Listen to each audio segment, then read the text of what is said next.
Mandi, un grande mandi a tutti, care aquile.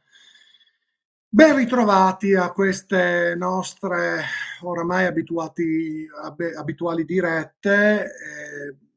Il mese di luglio sta finalmente arrivando e si tratta di uno dei mesi più friulani in assoluto. È il mese dei santi patroni di tutto il Friuli e, e segna, diciamo, il periodo delle celebrazioni dei santi patroni principali di Aquileia venerati su tutto il territorio friulano. C'è anche un filo rosso molto importante che lega tutte le principali ricorrenze di questo prossimo mese di luglio, dedicato dalla pietà popolare al preziosissimo sangue. E come non ricordare, ad esempio, il Perdon Piccolo di Clauzetto nella prima domenica di luglio, anticamente il primo giorno di luglio, eh, legato alla istituzione della ricorrenza liturgica e delle indulgenze grazie a vari papi e in particolare al Beato Pio IX, che ha ulteriormente arricchito la parrocchia santuario di Clauzetto, che conserva un'importante reliquia del preziosissimo sangue, eh, ad esempio con l'indulgenza plenaria.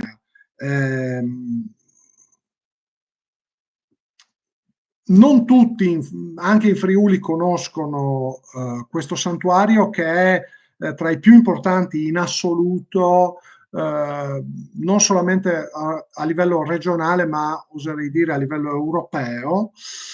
Il Friuli conserva una delle rarissime reliquie del preziosissimo sangue. eh, Si tratta sicuramente di una grazia immeritata, come tutte le grazie, ma forse c'è una ragione per la quale questa testimonianza è finita a Clauzeto nel 1755. Ritengo che vada evidenziato il merito dei friulani in relazione alle donazioni di sangue, vantando il Friuli le più alte percentuali di donatori di sangue sulla relativa popolazione residente, anche quando si tratta delle classi più giovani. Quindi forse un significato non solamente religioso ma anche umano possiamo trovarlo nella cultura friulana, ehm, che vede nel dono del sangue uno dei simboli identitari più forti del nostro popolo friulano, ed è quindi almeno in parte giusto che a conservare la reliquia di Clauzeto sia proprio il Friuli. L'auspicio è che i donatori di sangue, le loro associazioni riscoprano la devozione plurisecolare che dovrebbe rendere sempre più famoso Clauzetto, non solamente in Friuli, ma anche in Austria, in Slovenia, su tutto il territorio anche circostante rispetto al Friuli, come era un tempo, ecco.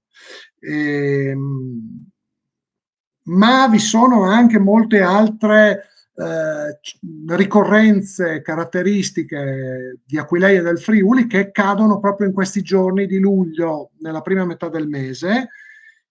Penso ad esempio a San Pio I, che era un papa di origini aquileiesi e che viene ricordato il 10 luglio ad Aquileia sin dall'antichità. È una figura di grande rilievo, anche questa ricorrenza viene unita dal colore rosso, da questo filo rosso. Questa volta si tratta del rosso pontificale dei papi. Eh, è un papa importante.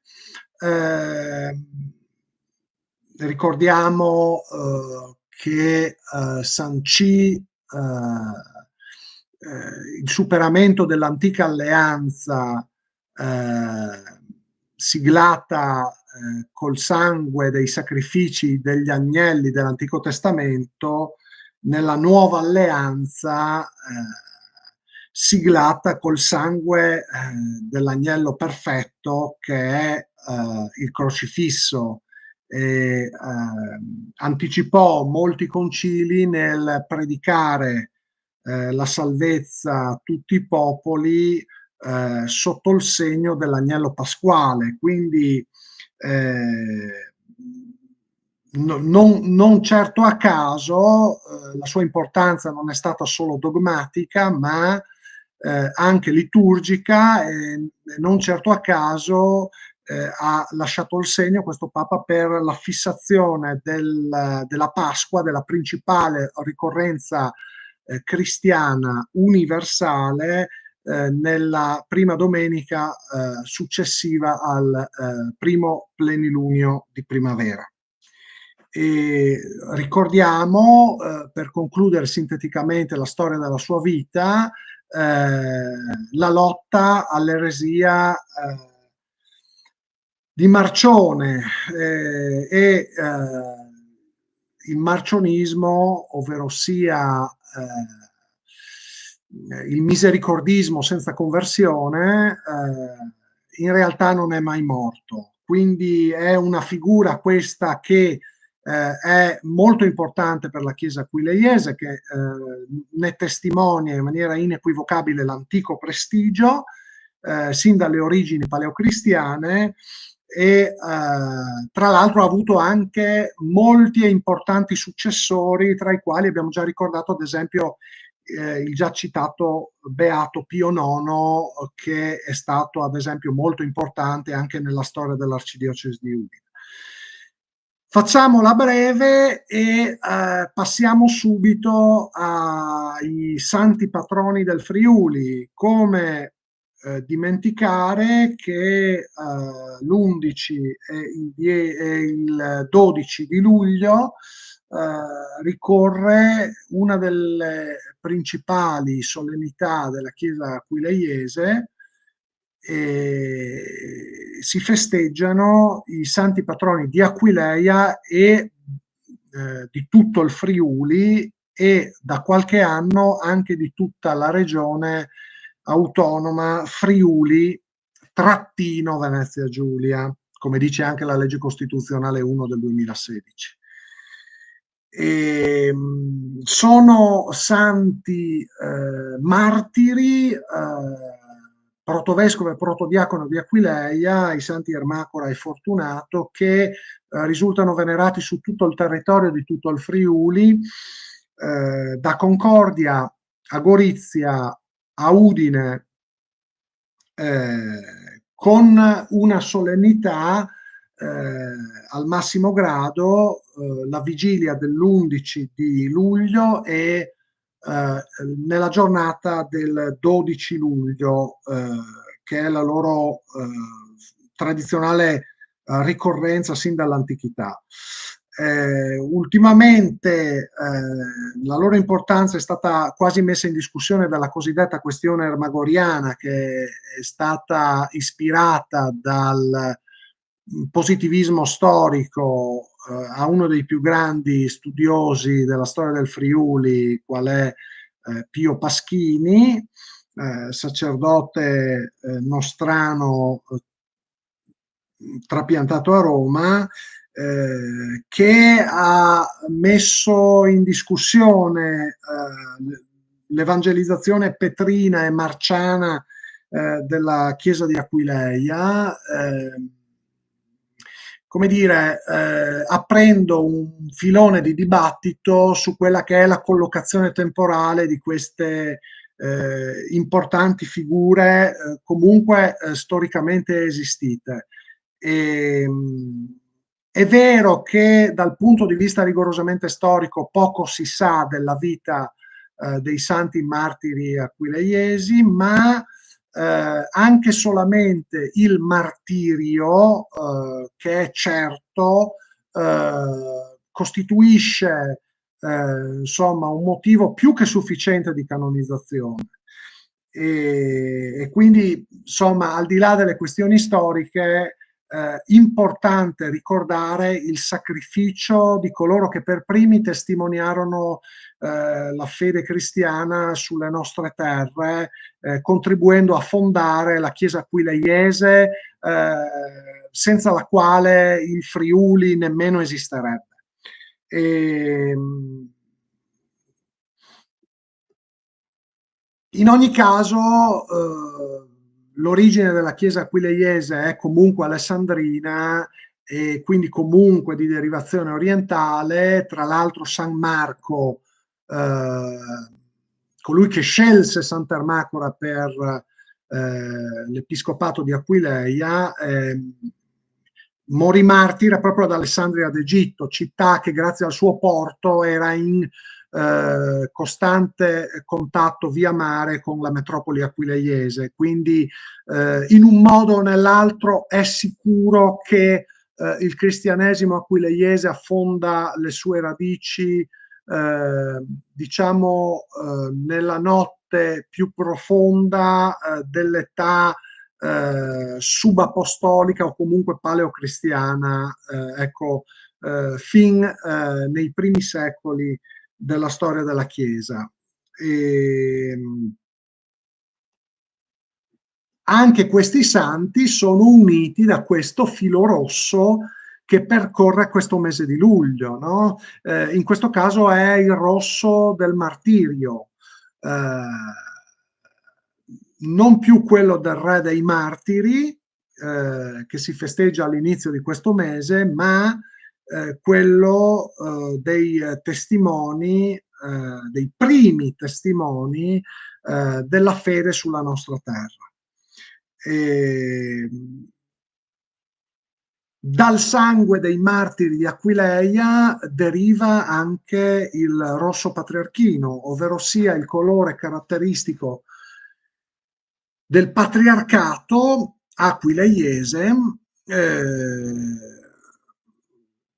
un colore canonico diverso rispetto a quello di tutti gli altri vescovi, che spettava anticamente al patriarcato di Aquileia e al suo patriarca, e attualmente, anche grazie all'intervento del Beato Pio IX che abbiamo già citato più volte, spetta all'arcidiocesi di Udine e ai suoi arcivescovi a memoria della derivazione aquileiese della Chiesa di Udine, che ha chiesto e ottenuto di conservare quantomeno le insegne dell'antico patriarcato.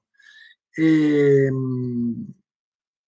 chiudiamo questa velocissima carrellata di tutte le ricorrenze aquileiesi più importanti che si trovano nella prima metà di luglio, con una veloce citazione a quella che è la memoria della consacrazione della Basilica di Santa Maria Assunta in Aquileia, da sempre dedicata alla Madre di Dio.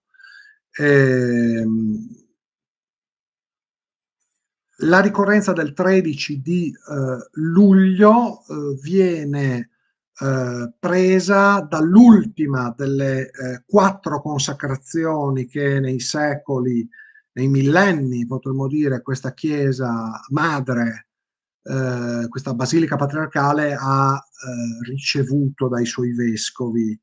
La prima da Teodoro, subito dopo l'editto di Costantino. Pensate solamente al fatto che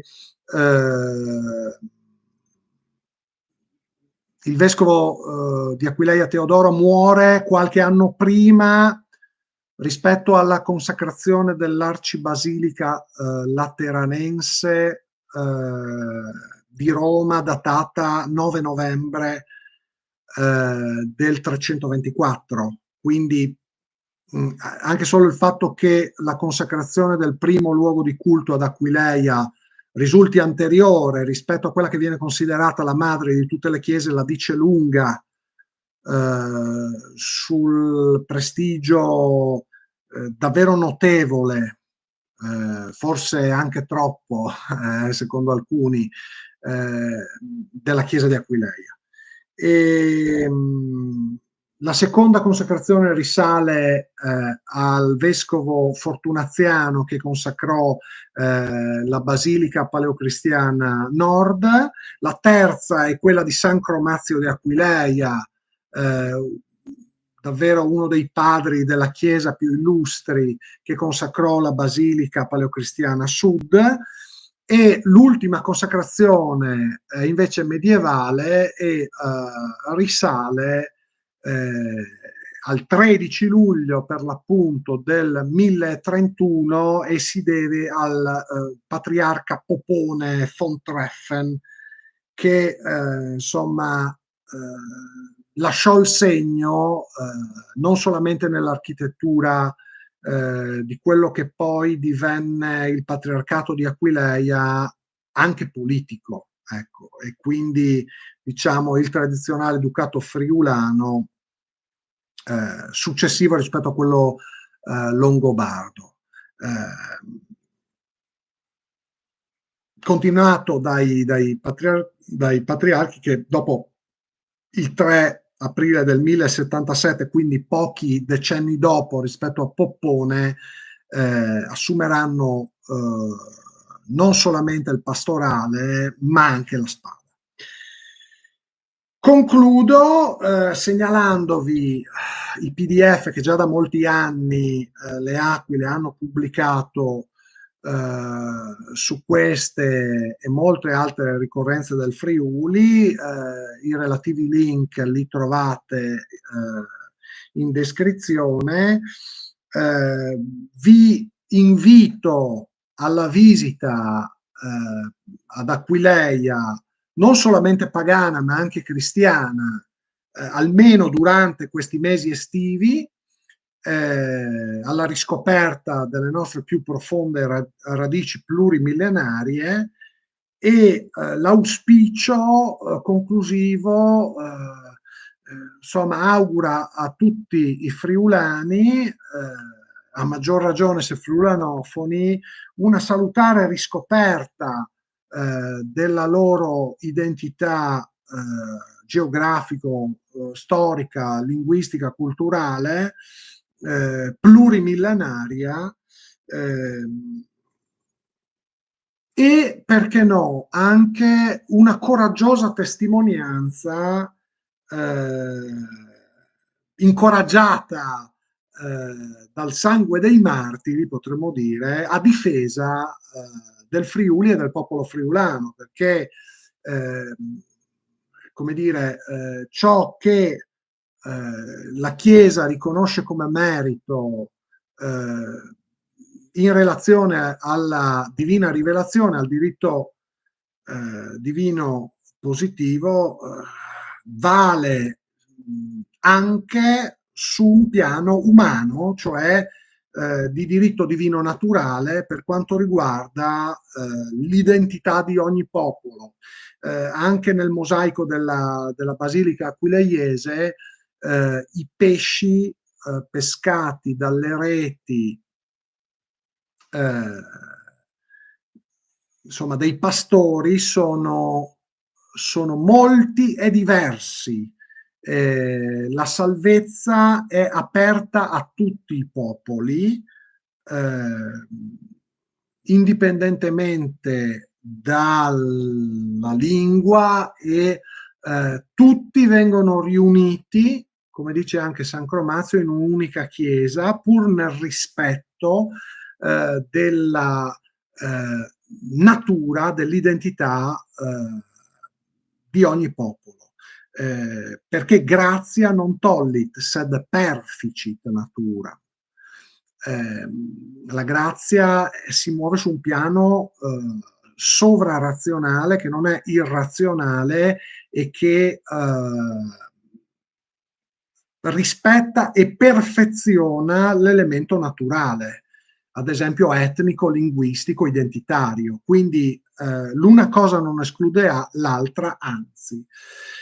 Concludo davvero ricordandovi un bel libro recentemente pubblicato sul patriarcato di Aquileia, per fornirvi anche questa volta un interessante spunto di approfondimento bibliografico sulla nostra realtà aquileiese e friulana. Un grand man di aduc, buinis fiestis di quest mes di lui, a tutti il Friuli e a tutti i furlans. Fuarce sempre Friul e sempre contents e brauros di Jesi Furlans e anche di Fevelà la nostra biele lenghe. Steni ben e maman a tutti.